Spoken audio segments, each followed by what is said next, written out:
네, 벌써 넘어서 네 번째 강의 시간입니다. 오늘은 저희가 주신 말씀을 가지고서 내버려 두사라는 제목으로 하나님의 말씀을 같이 나누고자 합니다.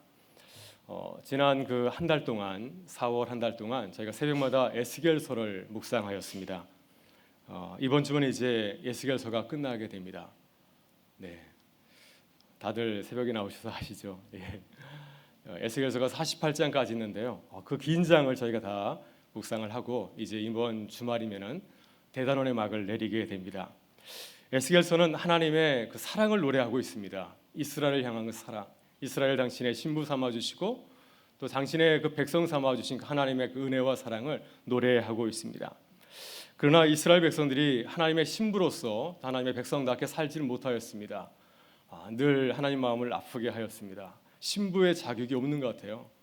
만약 우리가 이러한 신부라고 한다면 늘 내 말 듣지 아니하고 늘 청개구리처럼 다르게 행동한다고 한다면 그만 정리하고 싶다 이런 마음이 들지 않겠습니까?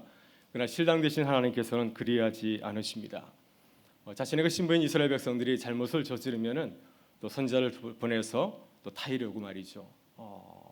계속해서 선지자를 보내가지고 그들의 잘못을 또 회개하고 돌이킬 수 있도록 인도하는 것을 보게 됩니다.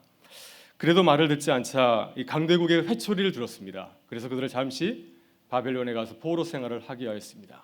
그리고 다시 돌아오게 하죠. 오늘 새벽에도 저희가 주신 말씀 통해서 보니까 성전에서 흘러나오는 그 생수를 통하여서 너희에게 이 같은 놀라운 은혜를 부어주실 것이라고 하는 말씀을 주시는 것을 보게 되었습니다. 그래서 에스겔 선지자의 그 메시지를 정리하자면은 바로 그것은 끝까지 포기하지 아니하시는 하나님이십니다. 이스라엘 백성들을 내버려 두지 아니하시고 끝까지 책임지시는 그 신실하신 하나님을 노래하고 있습니다. 그래서 우리가 지난 한 달 동안 에스겔서를 묵상하면서 그 하나님의 크신 은혜와 사랑에 큰 감동을 받게 되었습니다. 우리들이 수요일마다 묵상하는 로마서의 말씀도 그러합니다. 로마서도 마찬가지로 그리스도 안에서 주님께서 우리에게 허락하여 주신 놀라운 그 은혜와 사랑 또 희망을 노래하고 있습니다. 그리스도 안에는 그리스도께서 알려주신 그 십자가에는 놀라운 희망이 있다고 하는 것입니다. 그 십자가를 바라보면서 믿음으로 나아가는 자에게는 놀라운 구원의 은총이 있다고 주님은 말씀하고 있습니다. 바로 이것이 바울 사도가 전한 복음, 이완겔리온이죠. 좋은 소식입니다. 에스겔도 전반부에 보게 되면은 심판을 얘기하고 있습니다. 야, 너희들이 하나님 말씀 듣지 아니하면 너에게 심판이 임할 것이다. 이런 무서운 말씀을 하고 있고요. 그러나 에스겔서의 그 뒷부분을 보게 되면은 희망을 노래하고 있습니다.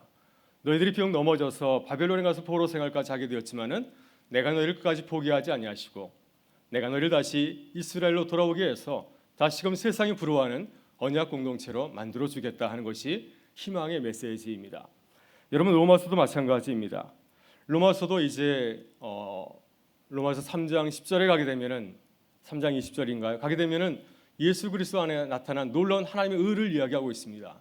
그러나 그 전까지는 우리 모두가 하나님의 무서운 진노 아래 있다고 하는 것을 말씀을 하고 있습니다. 유대인이나 헬라인이나 구별 없이 차별 없이 모든 사람들이 하나님의 무서운 심판을 받을 수밖에 없는 죄인의 삶에 살아가고 있다고 하는 것을 우리에게 말해주고 있습니다. 왜 먼저 진노를 얘기할까요? 우리가 지금 어떤 상황 가운데 있는지를 깨달아야 이 복음의 그 참맛을 우리가 깨달을 수 있기 때문에 그렇습니다.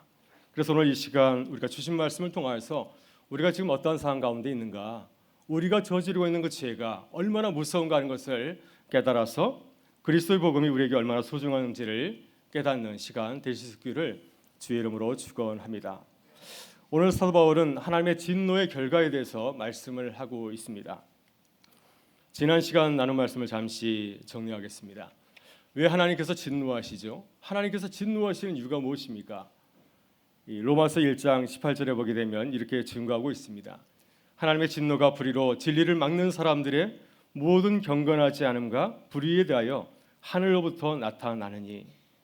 하나님께서 진노하시는 대상은 어떤 사람들입니까? 진리를 인정하지 않는 사람입니다. 하나님을 인정하지 않는 사람들.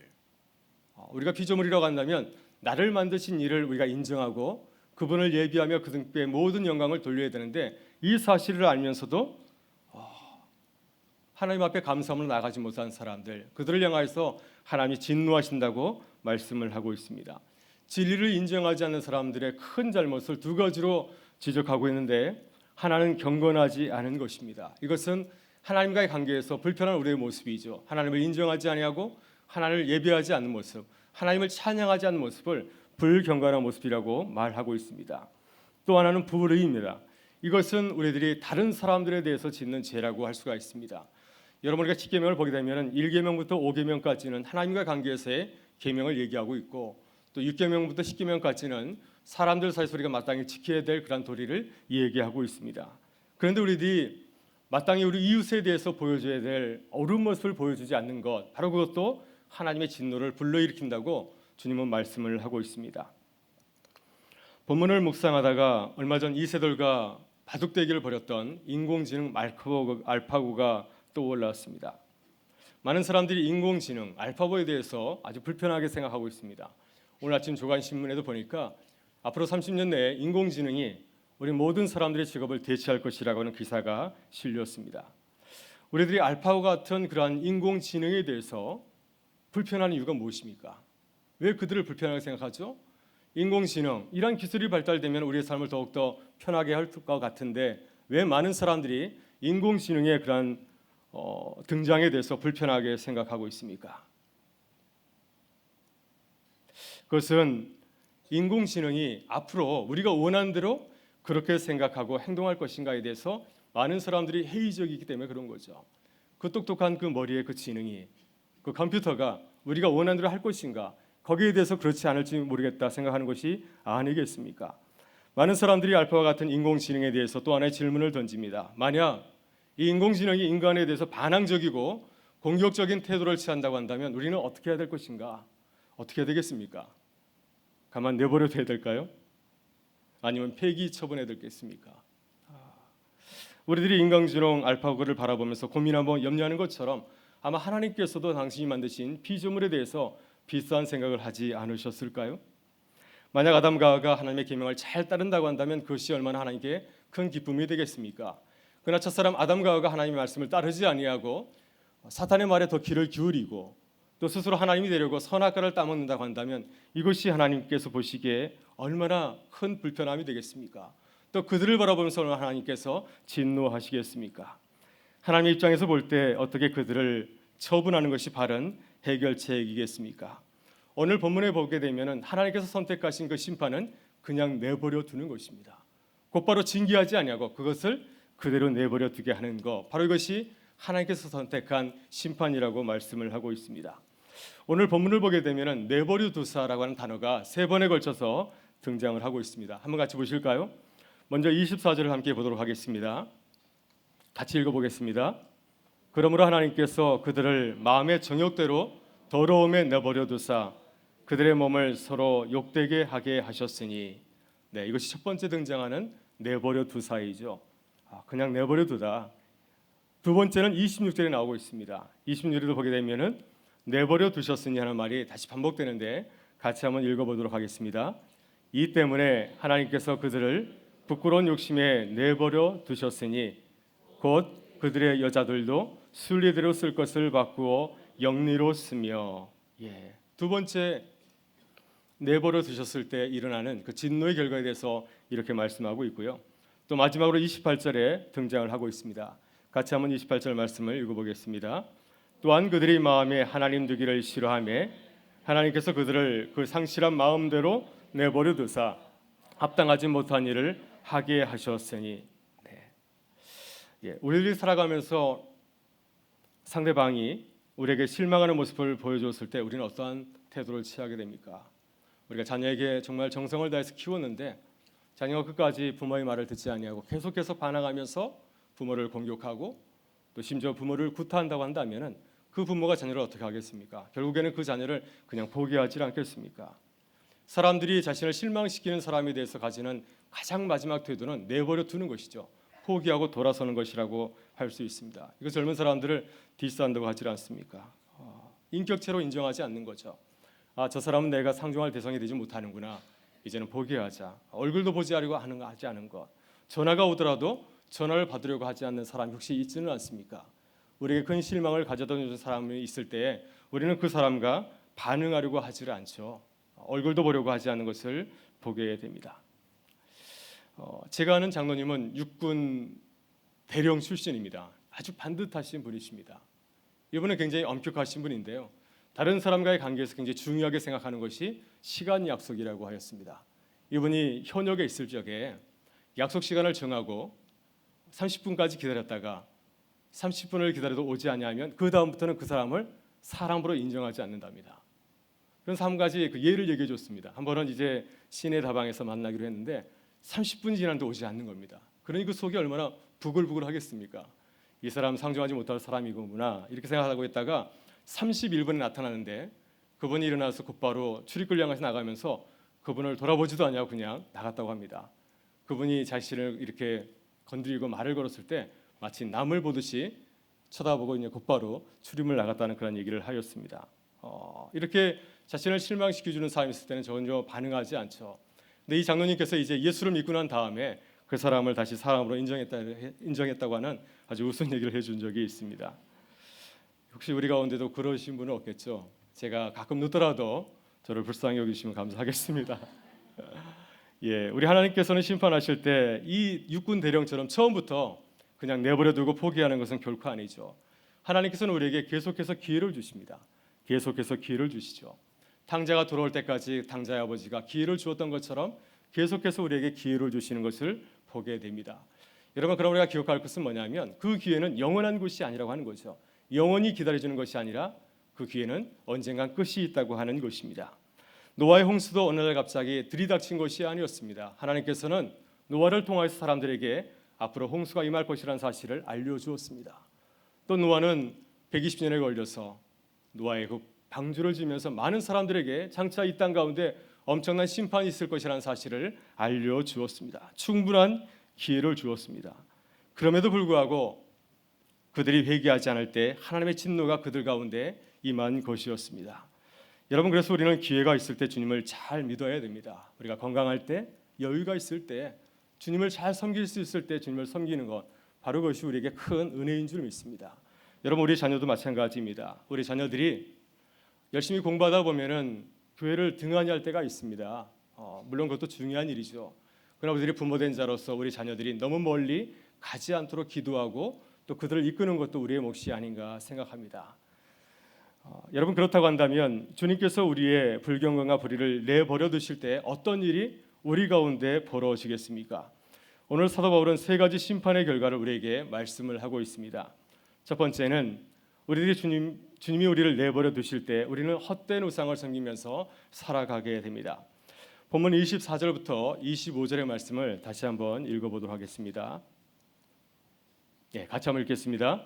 그러므로 하나님께서 그들을 마음의 정욕도로 더러움에 내버려 두사 그들의 몸을 서로 욕되게 하게 하셨으니 이는 그들이 하나님의 진리를 거짓 것으로 바꾸어 피조물을 조물 자보다 더 경배하고 섬김이라. 주는 곧 영원히 찬송할 이시로다. 아멘. 우리들이 하나님의 진리를 따르지 아니하고 주님의 통제를 받지 않으려고 하고 멀어지게 되면은 주님께서는 어떻게 하십니까? 우리가 원하는 대로 행동하도록 그냥 내버려 두게 되죠. 우리가 원하는 대로 행동할 수 있도록 허락해 주시는 것을 보게 됩니다. 오늘 본문에도 보게 되면 우리의 마음의 정욕대로 더러움에 내버려 두사, 우리가 하고 싶은 대로 우리의 몸 더러움에 망치도록 그냥 내버려 두는 것을 보게 됩니다. 여러분, 그러나 우리는 본래 하나님을 예배하도록 만들어졌습니다. 우리는 창조주가 아니라 피조자입니다. 주님께서 우리를 당신의 형상으로 만드실 적에 우리의 중요한 존재 이유 가운데 하나는 무엇이겠습니까? 바로 그것은 하나님을 예배하며 살아가는 것이죠. 그것이 우리에게 가장 큰 참 만족을 가져다 주는 존재의 이유인 줄 믿습니다. 여러분, 그런데 우리들이 하나님을 예배하지 아니하고 주님에게서 멀어지게 되면은 우리는 다른 것으로 우리의 마음을 채우려고 합니다. 다른 것을 통하여서 마음의 만족을 얻으려고 하게 되죠. 그러나 그 어떤 것도, 하나님의 그 어떤 것도 우리에게 참 만족을 가져다 주지 못하기 때문에 우리는 과도하게 내가 원하는 것을 소유하려고 하고 또 그것들을 예배의 대상으로 삼고 신봉하려고 합니다. 그러나 피조물은 그 어떤 것이라 할지라도 우리의 마음 가운데 참 평안을 가져다 주지 못하죠. 왜냐하면 그것은 창조주가 아니라 그것은 가짜이기 때문에 그렇습니다. 우리는 이 사실을 깊이 깨달아야 됩니다. 우리가 성경에서 말하는 삭개오가 이러한 진리를 깨달았던 것 같습니다. 여러분, 그는 하나님에게서 멀어져서 세상의 지위와 재물을 통하여서 만족을 얻으려고 하였습니다. 그는 세리장으로서 자기의 지위를 이용하여서 다른 사람들보다 더 높은 지위에 오르게 되었고 또 더 많은 재물을 모았지만은 그의 삶은 더 황폐해졌습니다. 바로 이것이 우상 숭배가 우리에게 가져다주는 황폐함, 영적인 공허함이라고 할 수가 있습니다. 여러분, 그래서 주님께서는 우리에게 늘 이렇게 말씀하십니다. 수고하고 무거운 짐진 자들아 다 내게로 돌아오라. 내가 너희를 편히 쉬게 하리라. 오늘 25절도 같이 보게 되면은 마지막에 사도 바울이 이렇게 말씀하고 있습니다. 우리가 어떻게 우상 숭배로부터 자유할 수 있는가? 참 만족을 얻으며 살아갈 수가 있는가? 주는 곧 영원히 찬송할 이시로다. 주님을 온전히 우리가 찬양해 나갈 때 우리가 참 만족을 누리면서 이 땅을 살아가게 될 줄 믿습니다. 여러분, 둘째로 주님께서 우리의 불경건과 불의에 내버려 두실 적에 우리는 지독한 성적인 타락에 빠지게 됩니다. 본문 26절부터 27절의 말씀을 같이 한번 보도록 하겠습니다. 같이 읽겠습니다. 이 때문에 하나님께서 그들을 부끄러운 욕심에 내버려 두셨으니 곧 그들의 여자들도 순리대로 쓸 것을 바꾸어 영리로 쓰며 그와 같이 남자들도 순리대로 여자 쓰기를 버리고 서로 향하여 음욕이 부어릴 듯하며 남자가 남자와 더불어 부끄러운 일을 행하여 그들의 그릇됨에 상당한 보응을 그들 자신이 받았느니라. 만약 사람들이 하나님을 인정하지 아니하고 내가 하나님이라고 생각한다고 한다면 그들이 어떻게 자기 자신을 생각하고 행동하겠습니까? 나를 제약하는 분이 없다고 한다면, 세상에 나밖에 없다고 한다면, 내가 가장 높은 사람이라고 한다면 사람들은 어떻게 하겠습니까? 아마 자기가 하고 싶은 대로 하려고 하지 않을까요?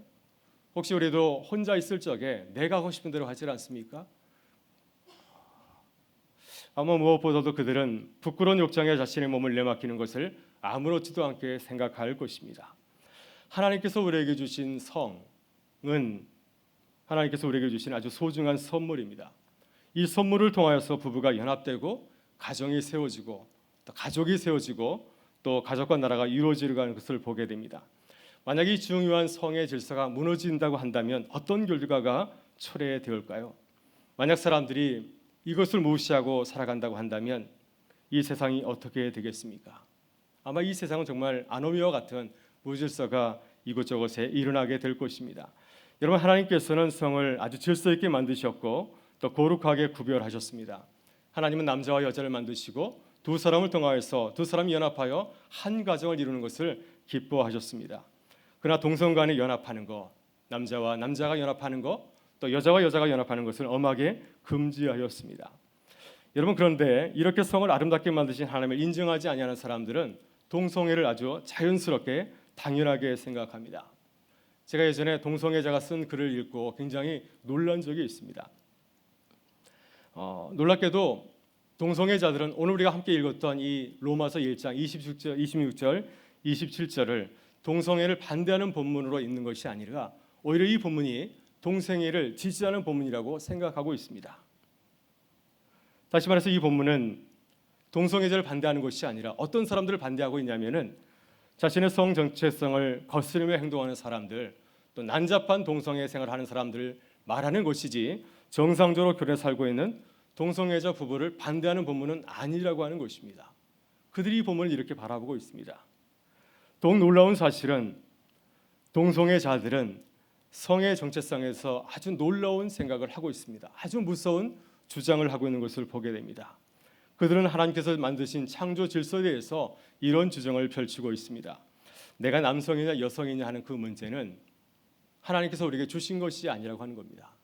내가 남성으로 살아갈 것인가 아니면 여성으로 살아갈 것인가, 이것을 결정하는 것은 내가 선택할 문제라고 하는 것입니다.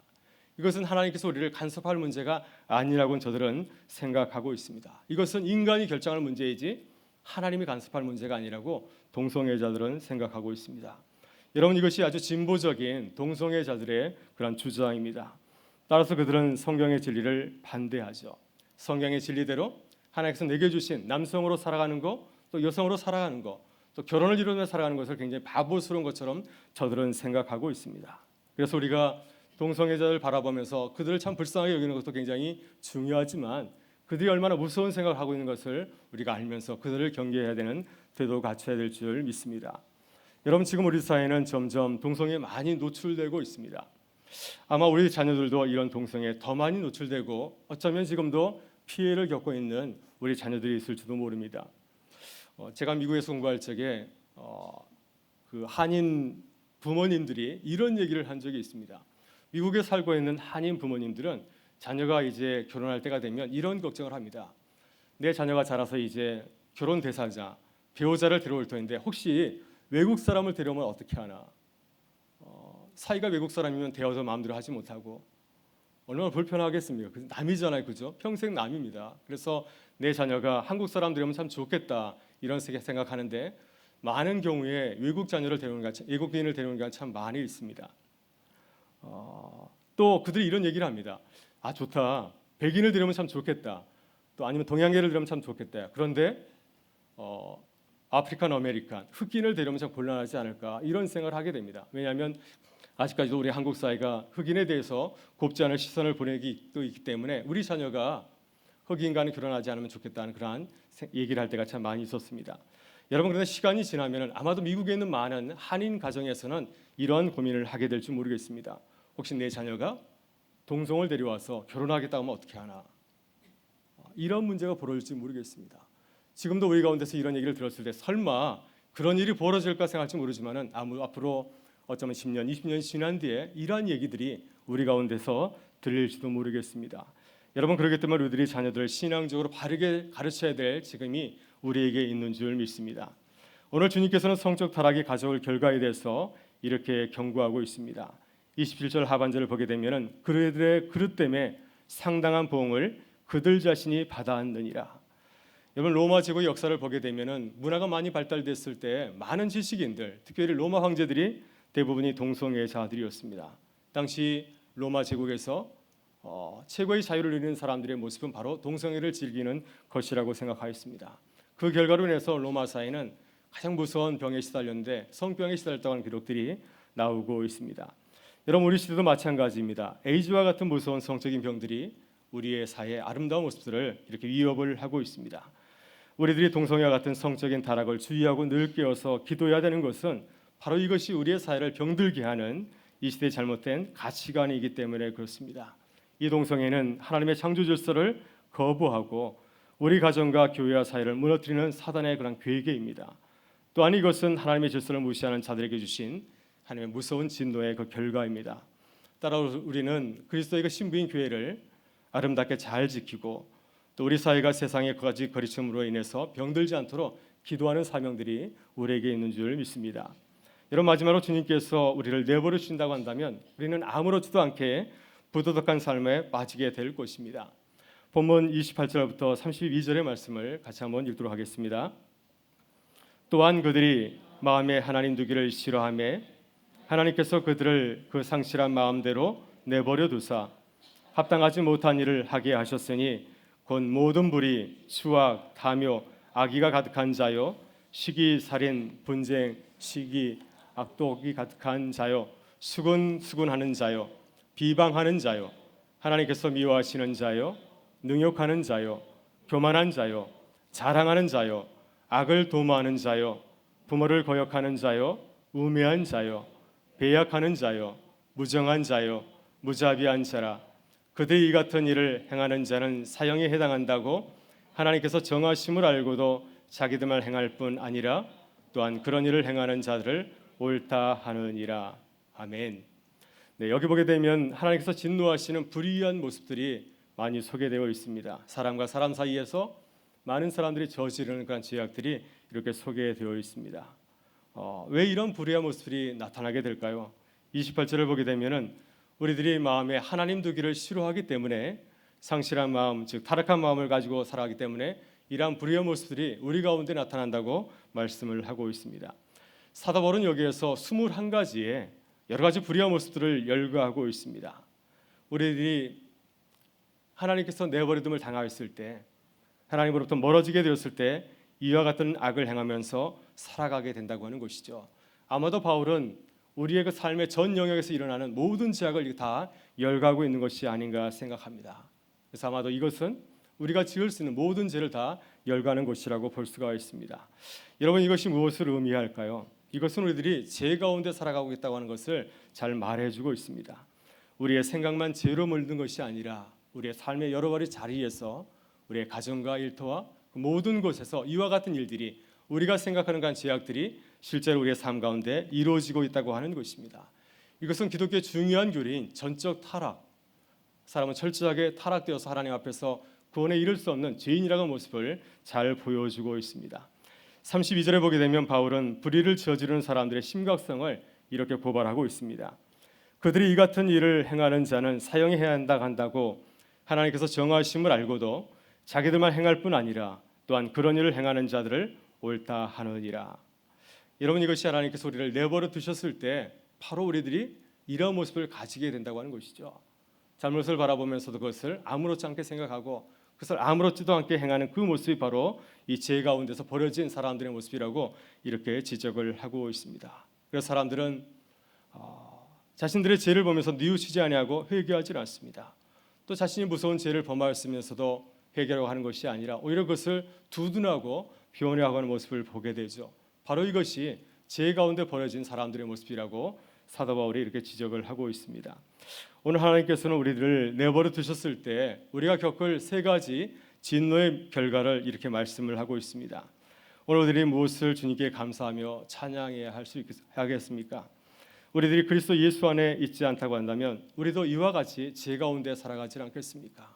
우상을 섬기며 성적인 타락을 잃지 않고 불의한 모습으로 이 땅 가운데 살아가지 않겠습니까? 우리가 주 안에 거하기 때문에 이러한 것으로부터 우리가 자유하며 또 하나님 은혜 가운데 거하는 줄 믿습니다. 여러분, 그렇지만 우리는 죄 가운데 있는 세상을 바라보면서 간절한 마음으로 기도해야 될 줄 믿습니다. 이 사회가 점점 더 악의 구렁텅이로 빠져들어가고 있는 모습을 바라보면서 우리가 먼저 주의 은혜를 받았기 때문에 그런 사회를 바라보면서 기도하는 사명이 우리 가운데 있는 줄 믿습니다. 여러분, 로마서 1장 16절부터 17절에서 바울 사도는 복음을 부끄러워하지 않습니다. 또 그 복음 안에는 세상을 구원하는 하나님의 능력이 있다고 확신하며 그 복음을 증거하고 있습니다. 우리도 이 복음을 부끄러워하지 아니하고 세상을 구원하는 이 복음을 확신 있게 우리가 가지고 있으면서 그것을 증거하면서 이 복음을 전하는 하나님의 교회로 거듭날 수 있기를 간절히 바랍니다. 그래서 하나님의 진노 안에서 신음하는 불쌍한 영혼들을 주님에게로 인도하는 그 기쁨이 우리 가정과 또 일터와 교회 가운데 함께 하실 수 있기를 주의 이름으로 축원합니다. 우리 함께 기도하겠습니다. 하나님 아버지, 감사합니다.